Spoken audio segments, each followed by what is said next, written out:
శ్రీ మహాగణాధిపతయే నమః. శ్రీ మహాసరస్వత్యై నమః. శ్రీ గురుభ్యో నమః.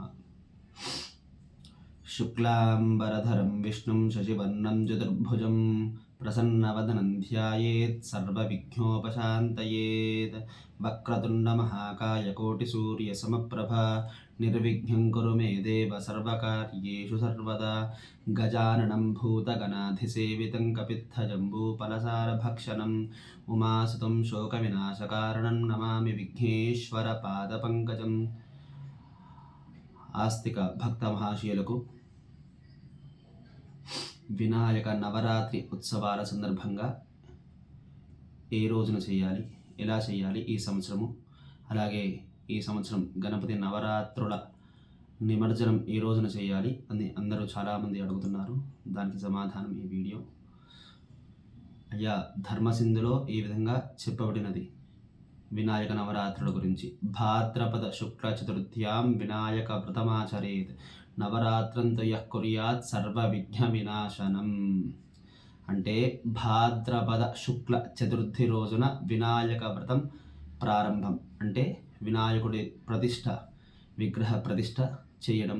అలాగే ఆ రోజు నుండి అనగా భాద్రపద శుక్ల చతుర్థ్యాం వినాయక వ్రతమాచరేత్ నవరాత్రంతు యః కుర్యాత్ సర్వ విఘ్న వినాశనం.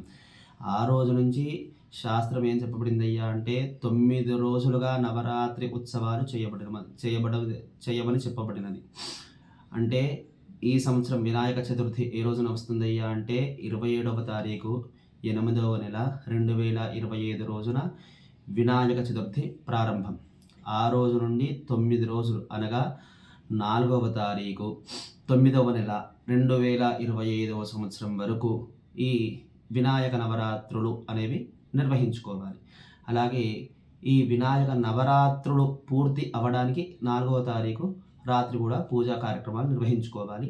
అలాగే 10వ రోజు అనగా తెల్లారి 5వ తారీఖు రోజున స్వామివారి నిమజ్జనం చేయాలి. అలా కాదండి, మేము 11 రోజులు పెట్టుకుంటాం, 13 రోజులు పెట్టుకుంటాం, 15 రోజులు పెట్టుకుంటాం అనే వాళ్ళకి చిన్న విషయం చెప్తున్నాను, వినండి. ఈ సంవత్సరం సంపూర్ణ చంద్రగ్రహణం ఉన్నది, మన భారతదేశంలో కనిపిస్తూ ఉన్నది కూడా. అది ఏ రోజు ఉందయ్యా అంటే 7వ తారీఖు 9వ నెల 2025 రోజున చంద్రగ్రహణం ఉన్నది. అయితే ఈ చంద్రగ్రహణానికి వినాయక నిమజ్జనానికి సంబంధం ఏమిటి అని అడగవచ్చు. చంద్రగ్రహణానికి ముందు గ్రహణ వేద అని ఉంటుంది, అలాగే చంద్రగ్రహణాని తర్వాత గ్రహణ శూల అని ఉంటుంది. అయితే గ్రహణ వేద అనేది ముందు రోజుగా వస్తుంది, గ్రహణ శూల అనేది తర్వాత రోజున వస్తుంది. కాబట్టి వినాయకుని నిమజ్జన ఏ రోజు చేసుకోవాలయ్యా అంటే ఖచ్చితంగా ఎవరైనా సరే 10వ రోజునే ఆచరించాలి. 9 రోజులు పూజా కార్యక్రమాలు ముగించుకొని 10వ రోజు స్వామివారి నిమజ్జనానికి తరలి వెళ్ళాలి. అలాగే ఈ వినాయక నవరాత్రుల గురించి కూడా ఇంకో విధంగా కూడా చెప్పారయ్యా. వినాయక వ్రతం మిదం యతః సమ్యగనుష్ఠతి తస్య విఘ్నాని నశ్యంతి సర్వత్ర విజయీ భవేత్. అంటే ఈ 9 రోజులు పూజాది కార్యక్రమాలు ఎవరైతే సక్రమంగా నిర్వహిస్తారో వారికి ఈ 9 రోజుల తర్వాత స్వామివారిని సక్రమంగా నిమజ్జనానికి తీసుకువెళ్ళి అమ్మవారి చెంతకు చేరిస్తే వారు కోరిన కోరికలన్నీ కూడా సిద్ధిస్తాయట. అటువంటి వినాయకుని నవరాత్రులు భక్తి శ్రద్ధలతో నిర్వహించి స్వామివారి అనుగ్రహం కూడా పొందండి. ఈ సంవత్సరం చంద్రగ్రహణం ఉన్న కారణంగా 9 రోజులు పూర్తిగా నవరాత్రులు చేసి మరుసటి రోజున స్వామివారి నిమజ్జనం కూడా చేయాలి. ఎవరు కూడా దీన్ని అతిక్రమించకూడదు. అలాగే మేము 11 రోజులు చేస్తాం, 15 రోజులు చేస్తాం, బ్యాండ్లు దొరకలేదు, వాడు దొరకలేదు, మాకు ఇవి అవైలబిలిటీ లేదు, లైట్స్ వాళ్ళు లేరు, ఇవన్నీ కారణాలు వెతుక్కోకుండా దయచేసి స్వామివారి నవరాత్రులను 9 రోజులుగా చేసి 10వ రోజున నిమజ్జనానికి కూడా తీసుకొని వెళ్ళండి. ఈ సంవత్సరమే కాదండి, ప్రతి సంవత్సరం కూడా అదేవిధంగా స్వామివారి నవరాత్రి ఉత్సవాలు కూడా చేసుకోవాలి.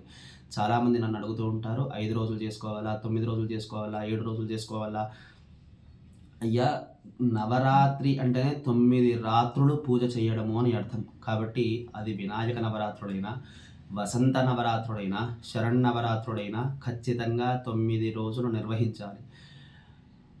ఆ నిర్వహించిన ఎడల మీరు ఏదైతే కోరికతో ఆ కార్యక్రమాన్ని నిర్వహిస్తూ ఉంటారో ఆ కోరిక కూడా సిద్ధిస్తుంది. అలాగే ఈ వినాయక నవరాత్రులే కాదండి, ఏ పూజాది కార్యక్రమాలైనా నలుగురికి ఫలితాన్ని చూపిస్తుంది. ఎవరయ్యా అంటే కర్త కారయిత చేవ ప్రేరకస్య అనుమోదకః.